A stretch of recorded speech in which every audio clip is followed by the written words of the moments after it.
누가복음 15장 11절부터 32절까지 말씀을 함께 교독합니다.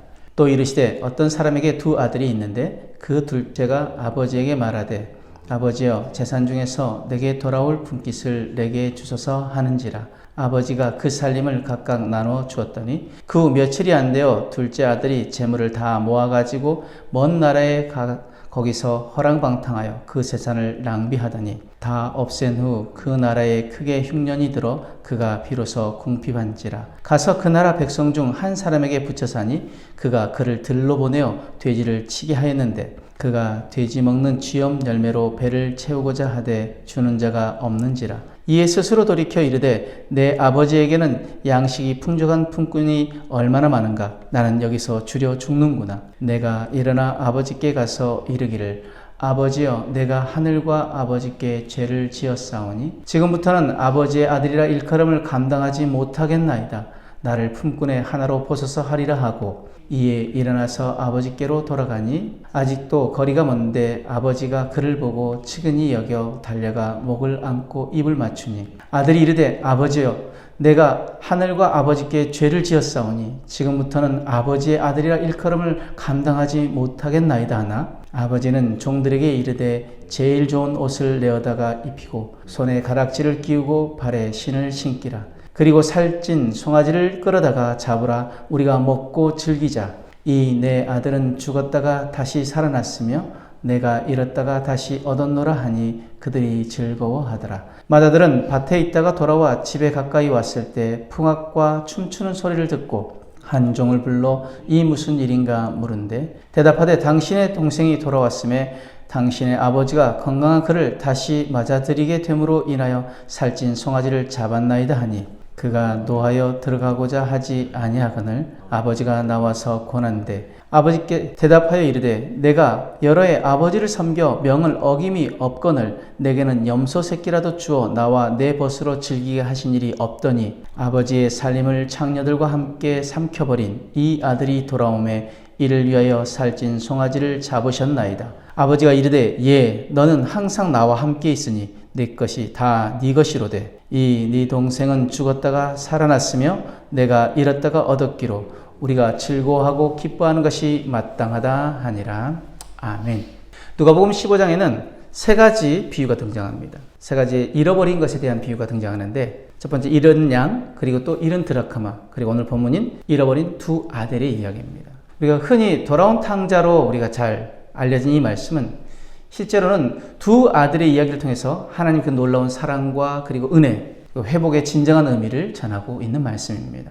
하나님은 집을 떠난 아들뿐만 아니라 집안에 머물러 있었던 아들에게도 동일한 사랑을 주시는 분이십니다. 오늘 말씀을 통해 우리가 누구이든 어떤 상태에 있든 하나님의 품으로 돌아갈 수 있음을, 그리고 하나님은 변함없이 우리를 기다리고 계신다는 사실을 함께 묵상하기를 원합니다. 먼저 11절에서 21절 말씀에 작은 아들은 아버지의 유산을 미리 받아 허랑방탕하게 살아갑니다. 그리고 모든 것을 잃고 돼지치는 자리까지 떨어졌을 때야 비로소 아버지를 떠올립니다. 그는 마음속으로 나는 아버지의 아들이라 불릴 자격도 없다라고 생각하며 집으로 향합니다. 그러나 그를 먼저 알아본 사람은 아버지였습니다. 멀리서도 아들을 알아본 아버지는 달려가 그를 껴안고 입을 맞춥니다. 아버지의 용서는 아들의 회개보다 앞서 있었습니다. 심지어 이제부터 내 말을 들으라 라는 말조차 없었습니다. 그저 행동으로 온몸으로 용서와 사랑을 보여주셨습니다. 이는 바로 십자가 위에서 우리를 위해 아들을 내어주신 하나님의 사랑을 떠올리게 합니다. 로마서 5장 8절 말씀에 우리가 아직 죄인 되었을 때 그리스도께서 우리를 위하여 죽으심으로 하나님께서 우리에 대한 자기의 사랑을 확증하셨느니라. 아멘. 당신의 독생자를 내어주시기까지 우리를 사랑하신 그 사랑을 그 십자가의 사랑으로 확증하신 것이 바로 하나님의 사랑입니다. 우리는 자격이 없지만 하나님께서는 우리의 자격 없는 모습, 그것이 아니라 그냥 있는 모습 그대로 우리를 받아들이시고 그리고 회복시키시는 우리 아버지이십니다. 22절에서 24절 말씀에 돌아온 아들은 아들이라 불릴 자격이 없다고 여겼지만 아버지는 그를 다시 아들로 받아들이십니다. 새 옷, 가락지, 신발, 살찐 송아지는 모두 그의 신분이 회복되었음을 보여주는 상징입니다. 우리도 과거에는 흑암의 권세 아래에 있었던 자들이었지만 골로새서 1장 13절은 그가 우리를 흑암의 권세에서 건져내사 그의 사랑의 아들의 나라로 옮기셨다라고 말합니다. 우리가 무엇을 해서가 아니라 단지 아들이기 때문에 하나님은 우리를 회복시키십니다. 이 조건 없는 사랑 앞에 우리는 그저 감사하며 나갈 수밖에 없습니다. 에베소서 2장 8절 9절 말씀에 너희는 그 은혜에 의하여 믿음으로 말미암아 구원을 받았으니 이것이 너희에게서 난 것이 아니요 하나님의 선물이라. 우리가 무엇을 해서가 아니라 하나님의 은혜로 말미암아 우리가 구원받았습니다. 이것은 하나님의 선물입니다. 요한일서 3장 1절 말씀에 보라 아버지께서 어떠한 사랑을 우리에게 베푸사 하나님의 자녀라 일컬음을 얻게 하셨는가 우리가 그러하도다.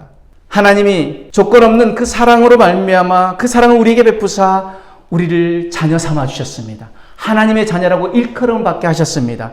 도무지 우리는 그런 존재가 되어지지 못하는 우리인데 아니 구원받을 자격조차 없는 우리인데 하나님 우리의 있는 모습 그대로 우리를 용납하시고 우리를 자녀 삼아주시고 우리를 위하여 아낌없이 내어주시고 당신의 사랑하는 독생자 아들까지 내어주시면서 우리를 향한 그 사랑을 우리에게 보여주셨다는 것입니다. 그런데 하나님께서는 자격 없는 자를 회복시키시는 그 아버지인데 지금 돌아온 당자라고 우리가 알고 있는 그 둘째 아들, 그런데 실제로는 그 둘째 아들뿐만 아니라 잃었다가 찾은 아들인데 지금 집에 있었음에도 불구하고 잃었다가 찾은 아들이 한 명이 더 있습니다. 누굽니까? 큰아들입니다. 아니 그럼 큰아들은 무엇을 잃어버렸습니까?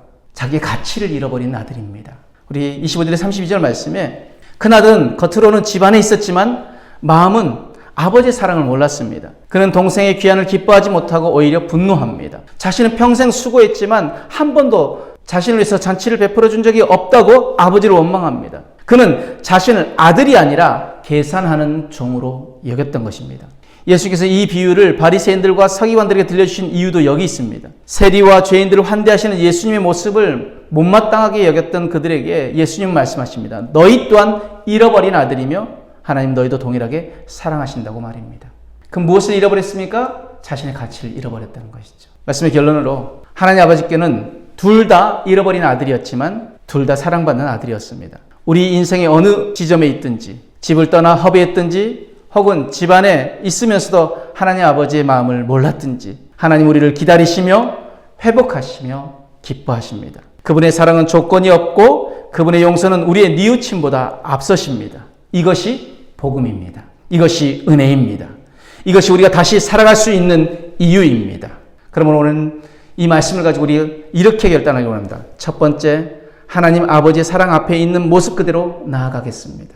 아버지의 사랑은 우리의 해결보다 앞서기에 내 삶의 어떤 모습이든지 감추지 않고 주님 앞에 있는 모습 그대로 나아가겠습니다라는 결단이 있기를 원합니다. 또 한 가지 결단은 하나님의 조건 없는 사랑을 매일 기억하며 그 은혜를 감사하며 살겠습니다라는 결단이 있기를 원합니다. 종처럼 계산하며 살아가는 인생이 아니라 하나님의 사랑받는 자녀답게 그 은혜를 누리고 간증하며 살겠습니다라는 결단이 우리 안에 있기를 원합니다. 하나님 아버지의 사랑은 한없는 기다림이며 회복이며 기쁨입니다. 집을 떠났든 머물러 있든 우리 모두는 하나님의 사랑이 아니었다면 존재할 수 없는 자들입니다. 오늘도 그 사랑 안에 거하는 그리고 그 사랑을 온전히 누리고 간증하는 저와 여러분들의 삶이 되어지길 주님의 이름으로 축복합니다. 아멘.